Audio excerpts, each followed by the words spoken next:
ಈಗ ಕೇಂದ್ರ ಸರ್ಕಾರ ಬರಗಾಲ ಸೇರಿದಂತೆ ಯಾವೊಂದು ಪರಿಹಾರಗಳನ್ನು ಕೊಡ್ತಾ ಇಲ್ಲ. ಮತ್ತೆ ಈಗ ಮೊನ್ನೆ ಆದಂತ ಬಜೆಟ್ ನಲ್ಲೂ ಕೂಡ ಯಾವುದೇ ರೀತಿಯಾದಂತಹ ಸರ್ಕಾರ ಕರ್ನಾಟಕಕ್ಕೆ ಅಲ್ಲೇ ಆಗಿದೆ ಅನ್ನುವಂತ ನಿಟ್ಟಿನಲ್ಲಿ ನಾಡಿದ್ದು ಪ್ರತಿಭಟನೆ ಮಾಡ್ತಾ ಇದ್ದಾರೆ. ನೀವು ಭಾಗಿಯಾಗ್ತಿದ್ದೀರಾ? ಹೌದು, ಇಡೀ ಜಿಲ್ಲೆಯಿಂದ 11 ಜನ ಶಾಸಕರು, 2 ವಿಧಾನ ಪರಿಷತ್ ಸದಸ್ಯರು ಸೇರ್ಕೊಂಡು, ನಾನು ಮತ್ತೆ ಸತೀಶಣ್ಣ ಸೇರ್ಕೊಂಡು, ಪ್ರತಿಯೊಬ್ರು ಕೂಡ ನಾವು 136 ಜನ MLAಗಳು, ಮಾನ್ಯ ಮುಖ್ಯಮಂತ್ರಿಗಳು ಮತ್ತು ಉಪಮುಖ್ಯಮಂತ್ರಿಯವರ ನೇತೃತ್ವದಲ್ಲಿ ವಿಧಾನ ಪರಿಷತ್ ಸದಸ್ಯರು, ರಾಜ್ಯಸಭಾ ಸದಸ್ಯರು, ಲೋಕಸಭಾ ಸದಸ್ಯರನ್ನು ಹಿಡ್ಕೊಂಡು ನಾವು ಲೋಕಸಭೆ ಎದುರುಗಡೆ ನಾವು ಪ್ರತಿಭಟನೆಯನ್ನ ಮಾಡ್ತಾ ಇದ್ದೀವಿ. ಯಾಕಂದ್ರೆ ಅನ್ಯಾಯ ಆಗಿದೆ, ಪದೇ ಅನ್ಯಾಯ ಆಗಿದೆ. ಅಂಕಿ ಅಂಶಗಳನ್ನ ಸುಮಾರು ಬಾರಿ ನಮ್ಮ ಮುಖ್ಯಮಂತ್ರಿಗಳು, ಮಾನ್ಯ ಉಪಮುಖ್ಯಮಂತ್ರಿಗಳು ಮಾಧ್ಯಮದ ಎದುರುಗಡೆ ಬಂದು ಹೇಳಿದ್ದಾರೆ. ಇಂಥ ಒಂದು ಬರ ಪರಿಸ್ಥಿತಿಯಲ್ಲೂ ಕೂಡ ನಮ್ಮ ಸಹಾಯಕ್ಕೆ ಬರಲಿಲ್ಲ ಅಂತಂದ್ರೆ ಪ್ರಜಾಪ್ರಭುತ್ವದ ದೇಶದಲ್ಲಿ ನಾವು ಪ್ರತಿಭಟನೆ ಅದಕ್ಕೆ ಅಸ್ತ್ರ. ಎಲ್ಲರಿಗೆ ನನ್ನ ಬಾಯಿಂದ ಯಾಕೆ ಹೇಳಿಸ್ತಿರೋದು? ಎಲ್ಲ ಜಗತ್ ಜಾಹೀರು.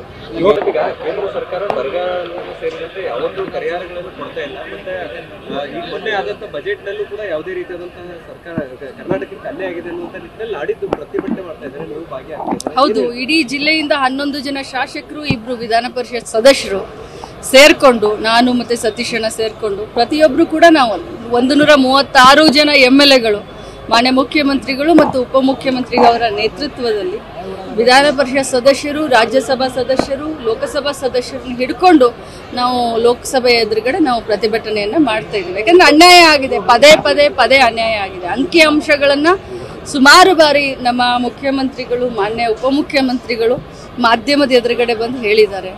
ಇಂಥ ಒಂದು ಬರ ಪರಿಸ್ಥಿತಿಯಲ್ಲೂ ಕೂಡ ನಮ್ಮ ಸಹಾಯಕ್ಕೆ ಬರಲಿಲ್ಲ ಅಂತಂದ್ರೆ ಪ್ರಜಾಪ್ರಭುತ್ವದ ದೇಶದಲ್ಲಿ ನಾವು ಪ್ರತಿಭಟನೆ ಅದಕ್ಕೆ ಅಸ್ತ್ರ. ಎಲ್ಲರಿಗೆ ನನ್ನ ಬಾಯಿಂದ ಯಾಕೆ ಹೇಳಿಸ್ತಿರೋದು? ಎಲ್ಲ ಜಗತ್ ಜಾಹೀರು. ಈಗ ಕೇಂದ್ರ ಸರ್ಕಾರ ಬರಗಾಲ ಸೇರಿದಂತೆ ಯಾವೊಂದು ಪರಿಹಾರಗಳನ್ನು ಕೊಡ್ತಾ ಇಲ್ಲ. ಮತ್ತೆ ಈಗ ಮೊನ್ನೆ ಆದಂತ ಬಜೆಟ್ ನಲ್ಲೂ ಕೂಡ ಯಾವುದೇ ರೀತಿಯಾದಂತಹ ಸರ್ಕಾರ ಕರ್ನಾಟಕಕ್ಕೆ ಅಲ್ಲೇ ಆಗಿದೆ ಅನ್ನುವಂತ ನಿಟ್ಟಿನಲ್ಲಿ ನಾಡಿದ್ದು ಪ್ರತಿಭಟನೆ ಮಾಡ್ತಾ ಇದ್ದಾರೆ. ನೀವು ಭಾಗಿಯಾಗ್ತಿದ್ದೀರಾ? ಹೌದು, ಇಡೀ ಜಿಲ್ಲೆಯಿಂದ 11 ಜನ ಶಾಸಕರು, 2 ವಿಧಾನ ಪರಿಷತ್ ಸದಸ್ಯರು ಸೇರ್ಕೊಂಡು, ನಾನು ಮತ್ತೆ ಸತೀಶಣ್ಣ ಸೇರ್ಕೊಂಡು, ಪ್ರತಿಯೊಬ್ರು ಕೂಡ ನಾವು 136 ಜನ MLAಗಳು, ಮಾನ್ಯ ಮುಖ್ಯಮಂತ್ರಿಗಳು ಮತ್ತು ಉಪಮುಖ್ಯಮಂತ್ರಿಯವರ ನೇತೃತ್ವದಲ್ಲಿ ವಿಧಾನ ಪರಿಷತ್ ಸದಸ್ಯರು, ರಾಜ್ಯಸಭಾ ಸದಸ್ಯರು, ಲೋಕಸಭಾ ಸದಸ್ಯರನ್ನು ಹಿಡ್ಕೊಂಡು ನಾವು ಲೋಕಸಭೆ ಎದುರುಗಡೆ ನಾವು ಪ್ರತಿಭಟನೆಯನ್ನ ಮಾಡ್ತಾ ಇದ್ದೀವಿ. ಯಾಕಂದ್ರೆ ಅನ್ಯಾಯ ಆಗಿದೆ, ಪದೇ ಅನ್ಯಾಯ ಆಗಿದೆ. ಅಂಕಿ ಅಂಶಗಳನ್ನ ಸುಮಾರು ಬಾರಿ ನಮ್ಮ ಮುಖ್ಯಮಂತ್ರಿಗಳು, ಮಾನ್ಯ ಉಪಮುಖ್ಯಮಂತ್ರಿಗಳು ಮಾಧ್ಯಮದ ಎದುರುಗಡೆ ಬಂದು ಹೇಳಿದ್ದಾರೆ.